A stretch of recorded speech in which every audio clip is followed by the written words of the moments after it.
야, 응? 나 임신했다. 영화랑 애니랑 몽땅 신의 몽땅. 거미! 나는 징그러운 거미를 밟아 죽였습니다. 개 싫어 진짜. 불쌍하게 굳이 왜 죽여? 아 너야말로 더럽게 그걸 왜 주워? 그러자 다현이가 밟힌 거미를 주워들었는데요. 야 버려 빨리. 더러워. 빨리. 알겠어. 이러다 걸리겠다. 조용히 좀 해.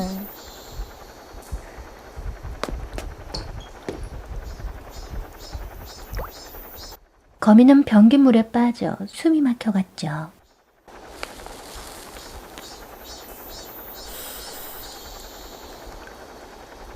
야, 응? 나 임신했다. 다현이의 목소리는 담담했습니다. 임다윤님. 임다윤님이세요? 네, 네, 저 따라오시면 돼요. 저 혹시 친구도 같이 들어가도 되나요? 네. 다현이의 손이 다가오자 나는 움찔하고 말했는데요. 고개 숙인 다현이와 함께 진료실로 들어갔죠. 제가 생리를 안 해서요. 관계한 지는 얼마나 됐어요? 한 달 반 정도 된 것 같아요. 초음파 검사해 볼게요. 이 커튼 뒤에서 속옷 벗고 거기 분홍색 치마 입고 나오시면 돼요. 네, 거기에 다리 올리시고 누우시면 되세요. 의사 선생님의 눈빛을 마주한 나는 고개를 떨구고 가방을 움켜쥐었습니다. 저기 작은 점 같은 거 보이죠? 7주 정도 됐네요. 심장도 잘 뛰고 건강하네요. 다현이의 자궁 속 작은 점이 웅크린 소녀처럼 보였는데요. 무조건 현금으로만 납부하셔야 되고요. 보호자 동의가 필요해서 수술 당일날 보호자 모셔오셔야 해요. 부모님이나 남자친구나? 여기 사인해 주시면 돼요. 회복 링겔 있는데요. 기본이 있고 3만원, 5만원, 7만원, 10만원짜리가 있어요.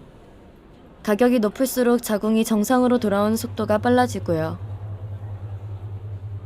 기본으로 해주세요. 마치 거미줄에 걸린 것 같은 다현이의 손을 가만히 잡아주었죠. 하지만 그녀를 향한 수많은 시선들이, 거미들이 다현이에게 달려들어 뜯어먹는 걸 속수무책으로 지켜볼 수밖에 없었습니다. 그 뒷페이지는 16번이 읽어봐라. 오늘 안 왔는데요. 또 땡땡이야? 그럼 옆 사람이 읽어. 선생님은 언제 손아래 깔려 죽었는지 모를 거미를 건조한 눈으로 바라보았는데요. 뭐야? 뭐해? 읽어. 수라, 백석, 거미 새끼 하나 방바닥에 날인 것을 나는 아무 생각 없이 쓸어버렸다. 차디찬 밤이다. 언제인가 새끼 거미 쓸어나간 곳에 큰 거미가 왔다. 징그럽다며 밟아 죽였던 거미가 물웅덩이에 빠져 허우적대고 있었죠. 나는 가슴이 짜릿한다. 그 거미를 바라보고 있노라니 가슴이 짜릿했습니다. 나는 또 큰 거미를 쓸어 문 밖으로 버리며 찬 밖이라도 새끼 있는 데로 가라고 하며 서러워한다. 차디찬 비가 내리던 그날 다현인 병원에 홀로 누워 있었는데요. 이렇게 해서 아린 가슴이 썩기도 전이다.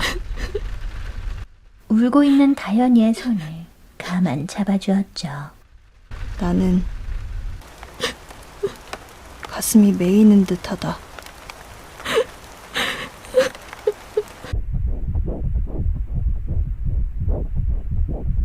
(2019년 4월 11일) 헌법재판소는 여성의 자기 결정권을 제한한다는 판단하에 낙태죄가 위헌임을 선언했습니다. 낙태죄란 태아를 인위적으로 못지 않아서 죽이거나 조산시킴으로써 성립하는 범죄로 1년 이하의 징역 또는 200만 원 이하의 벌금에 처하도록 돼 있었는데요. 그러나 위헌 선언과 함께 2021년 1월 1일부터 효력을 상실해 형법에 규정된 지 67년 만에 폐지됐죠. 그런데 낙태죄 위헌 선언에 많은 시위가 벌어졌습니다. 그걸 지켜보던 정혜지 감독님은 친구가 겪었던 일을 되새기게 됐는데요. 고등학생 때 갑작스레 임신한 친구가 겪는 일들을 지켜보며 받았던 충격, 그리고 산부인과에 간 미성년자를 바라보는 사람들의 곱지 않았던 시선들을 떠올리며 이 작품을 아직 학생일 때 만들어야만 한다고 생각했죠.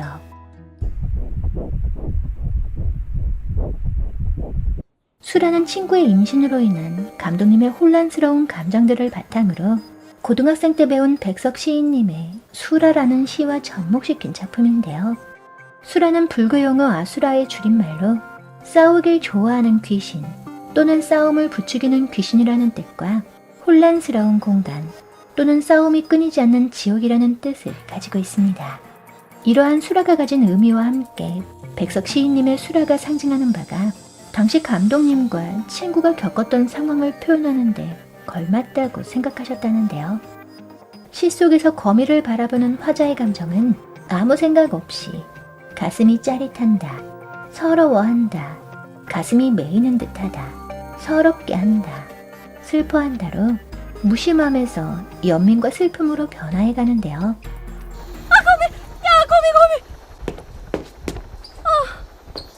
개 싫어 진짜. 불쌍하게 굳이 왜 죽여? 아 너야말로 더럽게 그걸 왜 주워? 야 버려 빨리. 더러워. 빨리. 알겠어. 이러다 걸리겠다. 조용히 좀 해. 애니메이션 수라에서 화자인 나의 감정도 임신한 친구 다연이 겪는 일들을 지켜보며 아픔에 공감하고 거미의 처지에 다연을 투영해 동질감을 느끼게 되면서 변화를 겪죠. 그러자 거미를 더러워하던 내가 거미가 안쓰러워 무릉덩이에서 구해주게 됐습니다. 나는 가슴이 메이는 듯하다. 또한 힘겨운 상황들을 혼자 버텨야만 하는 다연이 마치 거미줄에 걸린 채 주변의 온갖 질타에 뜯어먹히는 거미 같다는 생각을 하며 가슴이 메이는 듯해졌죠.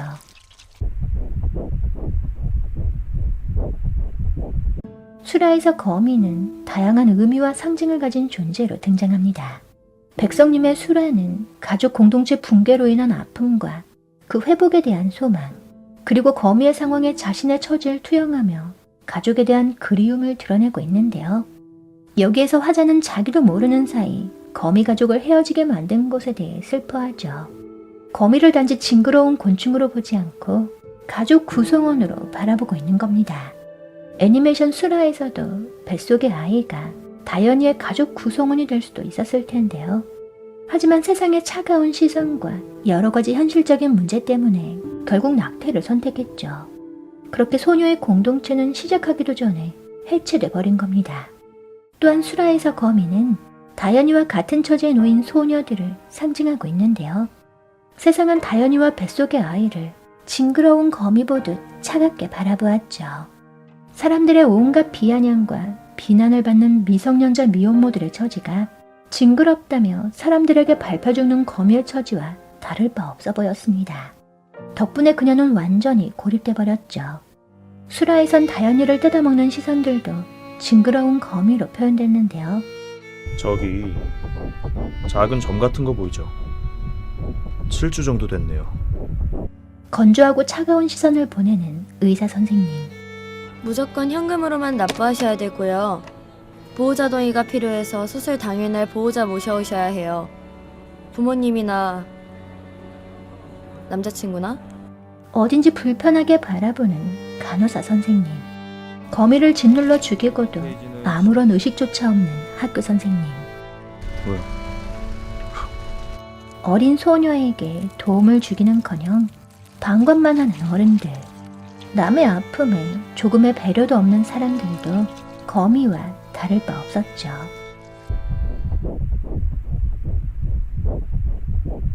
수라를 만들 때 정혜지 감독님이 가장 노력했던 부분은 객관적인 시선을 갖는 것이었다는데요.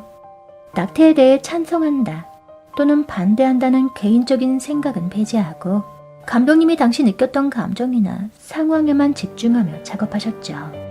공감이 아닌 강요를 하는 작품이 되는 걸 우려했고 개인적인 의견 때문에 논쟁을 이야기하는 걸 원치 않았기 때문이었습니다. 작품을 보고 난 관객들 역시 낙태에 대한 찬반에 집중하기보단 선택의 기로에 섰던 어린 소녀가 처한 상황을 지켜보며 조금 더 다양하고 폭넓게 생각해보길 원하셨다는데요. 다현이는 왜 죄인이 돼야만 할까? 왜 홀로 병원 침대에 누워 있어야만 할까? 같은 것들이었죠. 그런 면에서 임신한 소녀가 아닌 그녀를 지켜보는 친구의 시점에서 얘기를 진행한 것과 결론을 맺어짓지 않은 결말은 탁월한 선택이었던 것 같습니다.